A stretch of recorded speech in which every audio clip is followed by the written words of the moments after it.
Hey folks, welcome to an unusual video here on Passion for Sound. For quite some time, many of you have been asking me to do a headphone tier list, and I've been resisting for ages because I'm not normally a fan of tier lists. I think there's so many different variables, there's so much subjectivity that goes into it, and so it took me a long time for me to come up with a way that I was comfortable sharing my thoughts on which headphones I thought were better or worse. At one point, my plans for this video were to actually make it about the different amps and headphones that I like to pair together, and I will cover a little bit of that as part of this video, but it's turned into a full-blown headphone tier list, and so I hope you're going to enjoy it. A couple of other things to cover off before I switch to the other view, which will be me through the webcam sharing my screen as I complete the tier list and talking you through my thoughts, are that this tier list is based entirely on my subjective enjoyment of each headphone, which means price is completely irrelevant in this picture, and it also factors in things like the synergy between the different amplifiers that I've got, as I mentioned before, talking about amplifier pairing.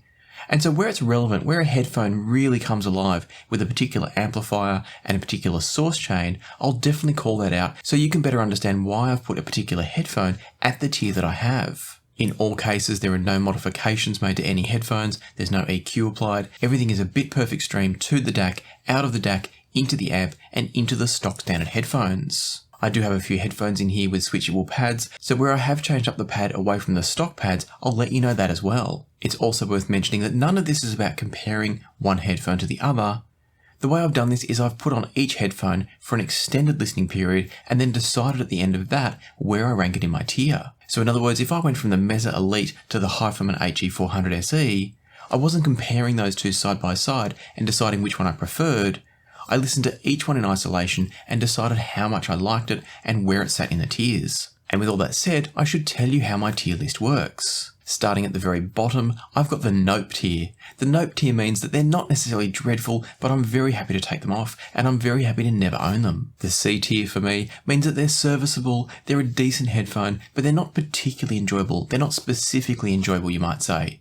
So they're not at all bad to listen to, but there's other headphones I definitely prefer. The B tier brings us to headphones which are generally enjoyable, but might have some flaws that prevent them from being perfect across all different genres, all different systems, preferences, etc. They've just got a little bit of an issue that prevents them going higher, but generally they're all enjoyable. Moving up to the A tier, and these are extremely enjoyable headphones that could be an everyday driver for me. In other words, anything at this level is a headphone that I could happily use day in and day out, but they're not quite at the top tier. And that finally brings us to the S tier, and these are the headphones that I don't ever want to take off my head.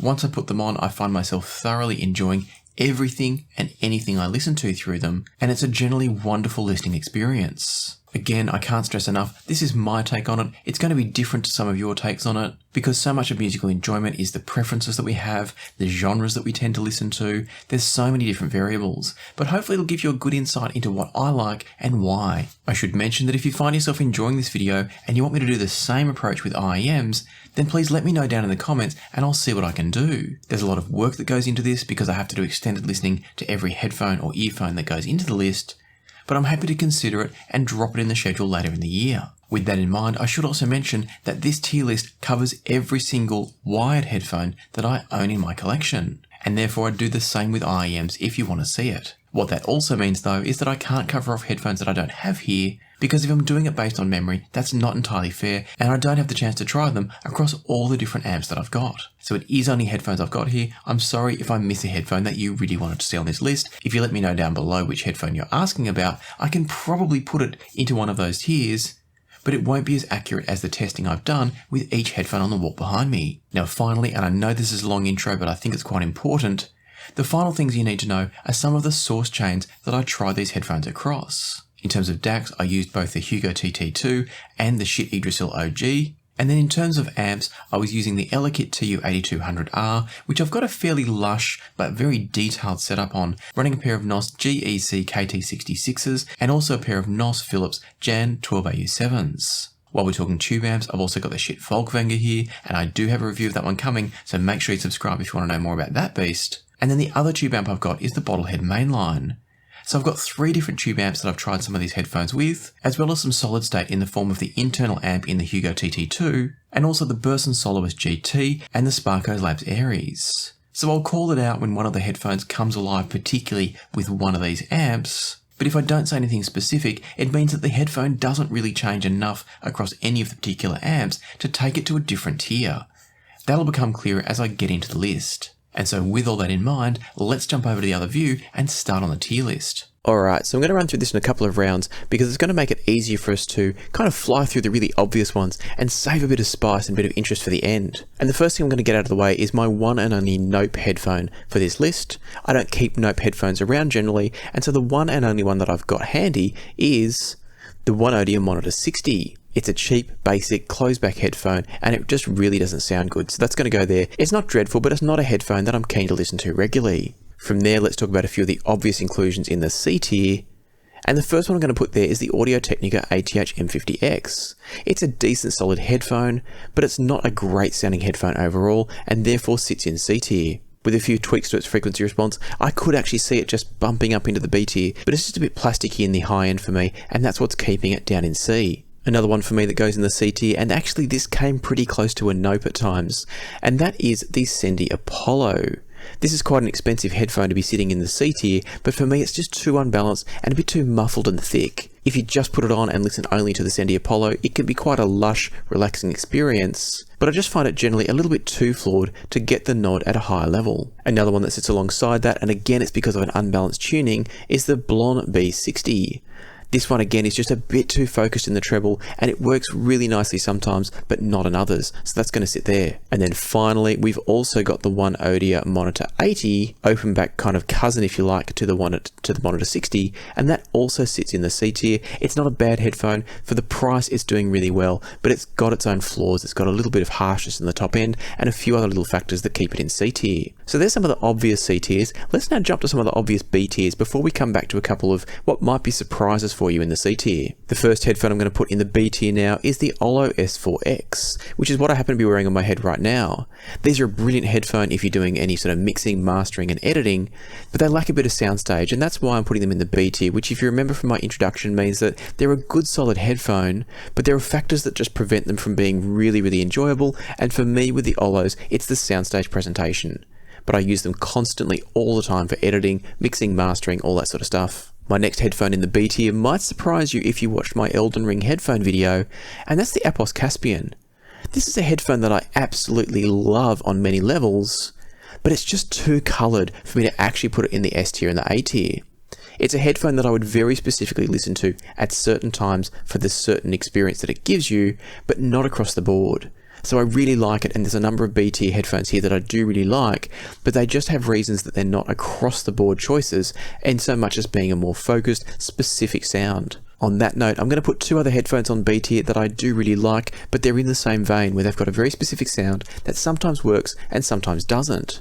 And that would be, when I can find them in the list, that would be the Harmonic Dyne Poseidon, and next to it is going to go, if I can find it, the Harmonic Dyne Zeus. Both excellent headphones, both very similar, but headphones that do have a distinct coloration and therefore don't get the nod up into the A or the S tier. If this was a comparison, I would be putting the Zeus down a tier below the Poseidon because I personally think the Poseidon's better, but it's not a comparison, and therefore both of them in isolation do sit on the B tier. I should also mention at this point that the Poseidon in particular for me does improve a little bit with tube amps. I really like it with tubes, and so if you are looking at buying yourself a Poseidon, I do recommend tubes for it. It almost pushes it into A tier, but it doesn't quite get there for me. Next up on the list, and this one might come as a bit of a surprise, maybe it won't, and the next one is the HiFiMan Sundara comes up to B tier. The reason I'm putting that one there is it's a very enjoyable headphone. On one hand, it is a headphone that I absolutely could live with as my one and only headphone if I had to, and so I kind of could put it in A tier in that sense. But I don't find it's a headphone that I reach for very often because there's so much else that I think is better than it, as you'll see soon. And so whilst this isn't a comparison, there are other headphones on the market at around the same price that I think are in the A tier, and therefore the Sundara just drops down to the B tier for me. The next one I'm going to put into the B tier is the Beyerdynamic DT880 250 ohm Special Edition. This is the black version. Really nice headphone, very enjoyable across the board, but it's a headphone that's quite V-shaped, and that's where it does occasionally become less enjoyable if that V-shape doesn't play so well with your source, or maybe the music that you're listening to, and so that does prevent it from going up to the A tier, but it's otherwise a pretty solid choice. In the same vein, I'm also going to put the Sennheiser HD560S in the B tier as well. Again, a really solid headphone, but it's just a bit too treble happy for me and does occasionally bite and occasionally not sound as great as I want it to. Still an excellent headphone, but not quite a headphone that I would say could be the only one I'd want. Same as the DT880, neither of those are headphones where I'd say that could be my one and only headphone. And so they're what I'd say might be my more obvious choices for B tier. And so let's take a look at what I think might be the obvious choices to go in the A tier. If you've seen my recent review of the Sivka SV023, it's going to come as no surprise that that's going in A tier. I think this is a marvellous headphone, and particularly when paired up with a nice tube amp, it's an absolutely brilliant choice. It does occasionally get too bright on some setups, but running out of the Elekit TU8200R from its stock headphone output, which has got quite high output impedance, running from that setup, the SV023 sounds magic. And indeed on any high output impedance setup, it's going to sound really good. So OTL amps, things like the Folkvanger are great. Anything where you've got that slight sense of body and richness, it's going to sound really fantastic and absolutely could be my one and only headphone. Another one that fits that bill, and I was really torn as to whether this was going to be an A or B when I was chatting to some of the Patreons about this. But another one that sits in that space for me is the Headphone Ananda. This to me is Headphone's most underrated headphone because it tends to get overshadowed by the cheaper Sundara and the more expensive Aria. But I think the Ananda is a bit of a diamond in that mix, and I'm excited to get my hands on the Stealth version to see what they might have done to improve it. So the Ananda for me is a hands down easy choice for the A tier once I got my time to listen to it again. It's a headphone that could absolutely be my one and only. Another one that sits there, and this is going to explain why the Sundara didn't quite make it, is the Verum Audio Verum 1. So whilst this is not a direct comparison, when I thought about where the Sundara sat, I couldn't help but think about the Verum 1 and the fact that for the exact same money, I could get a headphone that I liked more. And therefore, if I was going to choose one of these to be my one and only headphone, it would be the Verum Audio Verum 1. Finally, I've got one more obvious A-tier choice, or when I say obvious, these are the ones that probably won't surprise you too much, and that's the DCA Aeon 2 Noir.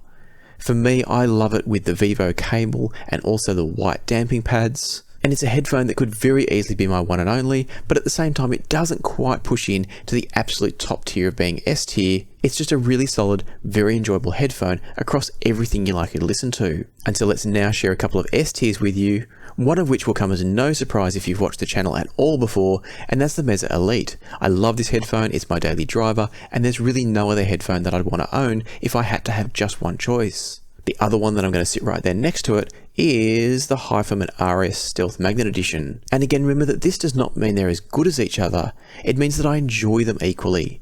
I can put them on and have just a wonderful musical listening experience. With the Headphone RS Stealth Edition on the Bottlehead mainline in particular, it's just a wonderful, smooth, but incredibly detailed and neutral sounding experience. And so that's why the Aria goes to S tier. It's not as good as the Elite, but it is a headphone that I can put on and not want to take off for hours on end. And so let's now jump back down to the C tier for what might come as a couple of surprises. The first one I'm going to put there is the Drop and Headphone HE R7DX.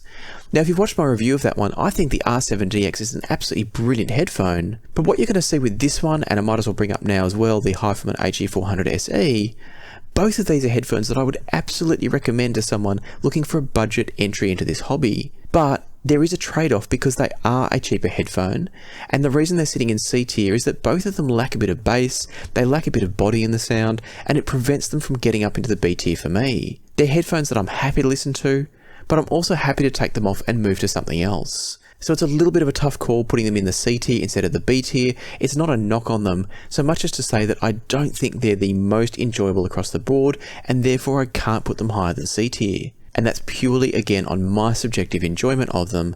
They're great headphones, they are good to listen to, they just don't tick all the boxes for me. That ends the C tier for me, and so let's now move up to the B tier with what also might come as another surprise. And that is that I'm going to put the Rode NTH100 into the B tier.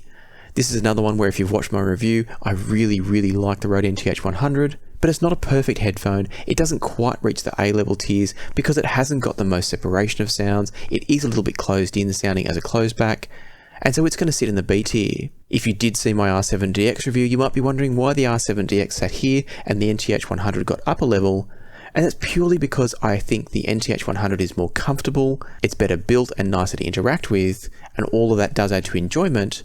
And then on top of that, I just find the sound a bit more enjoyable because it's got that little bit of bass emphasis.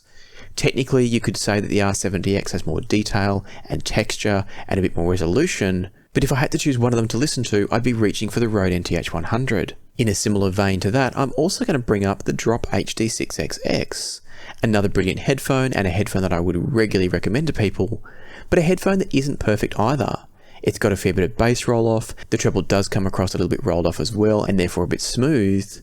And so it's not a perfect headphone, which is why it's in the B tier, but it's a headphone that is also thoroughly enjoyable.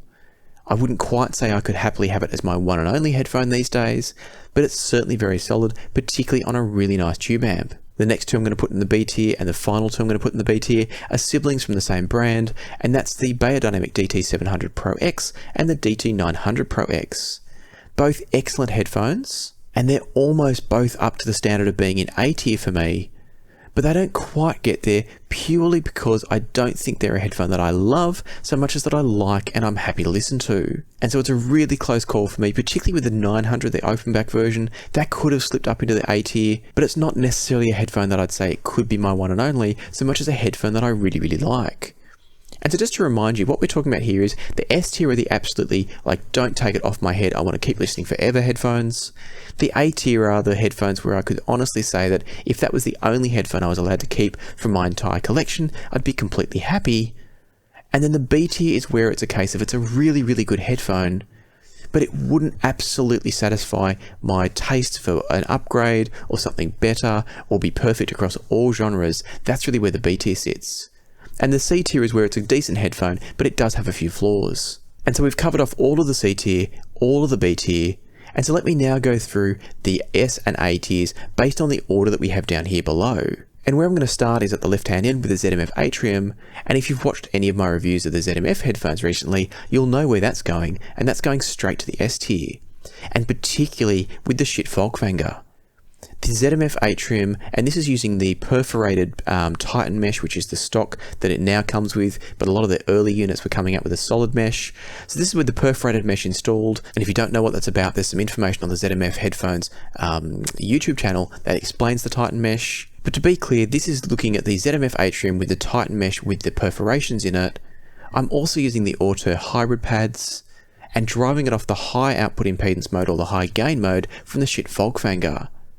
Honestly, I think the Atrium's great from anything I've tried it with, but with the Folkvanger, it is an absolute match made in heaven. And with the Bottlehead mainline, it comes very, very close to that too. So the Atrium is right up there as one of my all-time favourite headphones, particularly with a good tube amp, and that's why it's sitting in the S tier. The next headphone on the list, I haven't actually shared a review for yet, so this is going to give away a little bit of where the review's going, and that's going to be the Harmonic Dyne G200. And I've tossed and turned on whether this is an S tier or an A tier, and in my notes I've actually got an S tier, but I think I'm going to change my mind on this one at the last second and put it in the A tier. The reason for that I'll go into in a lot more detail in the review, but the short version is it sounds absolutely wonderful. It comes with two sets of pads. There's one pair that I particularly prefer over the other, but both are good.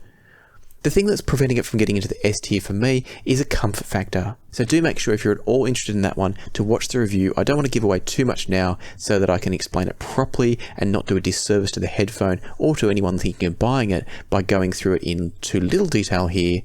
But it's definitely a headphone that could have been S tier and is definitely A tier for me. The next headphone on the list may come as a surprise as to where I'm going to put this, but the Senti Peacock's actually going straight to the S tier. After starting off my experience with this by seeing some of the reviews that absolutely trash the Peacock, I actually listened to it and absolutely love it. I think it's a brilliant headphone. It's a little bit heavy, and that almost cost it a place dropping it down to the A tier.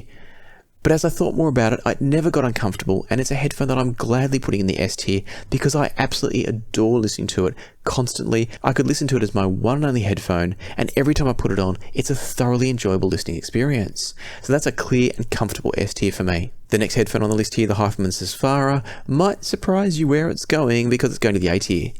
And the reason for that is purely because there are times that I don't find myself absolutely loving the musical experience from the Sasfara. It is an incredible headphone. It sounds absolutely fantastic from the Elekit TU8200R, but it's just a little bit dry. It's a little bit honest potentially for some listening, and therefore I'm going to put it in the A tier because it's not necessarily a headphone that I never want to take off my head, but it is a headphone that I absolutely love listening to, and I thoroughly enjoy it every time I do. It just doesn't quite make it to the S tier on that pure euphoric enjoyment that I can get from some of the others. And now we get to the ZMF Verite Closed and Verite Open. And if you've watched my recent review of the Verite Closed and Open, you might be surprised at what I'm about to say. And that is that I'm going to put the Verite Closed in the A tier, and this was a pretty easy choice. For me, it's a headphone that I really enjoy, but it is just a little bit energetic in the top end for me to get it all the way up to the S tier. It's a headphone that I do enjoy, but I don't feel like it's quite got that euphoric nature of loving every second of it, not wanting to take it off my head, so much as just a headphone that I thoroughly enjoy. I could absolutely have it as my only headphone, but it doesn't reach the levels of the S tier cans. Now, very importantly, I haven't yet done my pad rolling with the Verites, so this might change when I actually do some pad rolling, and I'll let you know when I do that video. But for now, the Verite Closed is going to sit in the A tier, which is still very, very good, but not quite at the very top level for me. And that brings me to the final headphone here, being the ZMF Verite Open. And this one's really interesting. In my review of the Verite Open and Closed, I actually ranked it as the Atrium, then the Verite Closed, and then the Verite Open as being 3 headphones that I loved, but that was my order of preference. As I went through my testing for this particular tier list, what I found was that with the Verite Open, once I paired it with some different amps and really went through all the different amps in my collection, it became really difficult for me to work out whether to put it in S tier or A tier. Where I ended up putting it though was in the A tier. And that was because, again, it's not a headphone that quite reaches the levels of the Atrium for me. And so because the Atrium exists, the Verite Open doesn't quite get that S tier nod, even though it's not a comparison. Like I said with the Verum Audio Verum 1 and the Sundara, it's one of those where if I was going to buy one headphone, it would be the Atrium, not the Verite Open, and that's why I'm going to split them as I do. What nearly got the Verite Open into the S tier though, was just how well it pairs with both the Folkvanger and the mainline. Putting this with a high output impedance tube amp with a really nice source driving it, whether it's the Schiit Yggdrasil OG or the Chord Hugo TT2, in both cases, driving one of those 2 tube amps, the Verite Open is incredibly enjoyable. And probably the only thing that prevents it from getting into the S tier for me is it doesn't have the depth in soundstage that I love from the Atrium. And so I enjoy every minute with it, but I also didn't quite get to the point where I was upset to take it off my head. And so that's the end of the tier list. I'd love to know what your thoughts are. If you've got a different opinion, remembering this is all subjective and preferential, you might have a different feeling, you might have different source chain that brings one of these headphones to life in a way that I haven't heard it. And so feel free to share in the comments down below if you think a headphone I've put here deserved to be higher. Likewise, I'll put a link down below to this tier list so you can come and actually make your own and maybe share it on Instagram and tag me in, or possibly put a link down in the comments here in the video. Do be aware that YouTube sometimes likes to remove anything that's got links within the comment section. If you do see your comments deleted, it wasn't me that did it, and I apologise for YouTube pulling it. I hope you found this tier list interesting and useful, and if you have, I'd love it if you'd hit the like button, subscribe, and ring the notification bell if you haven't already. But for now, let me leave it to the music. Maybe you're about to go off and try making a tier list of your own with some of your headphones. But either way, happy listening, and I look forward to seeing you here next time on Passion for Sound.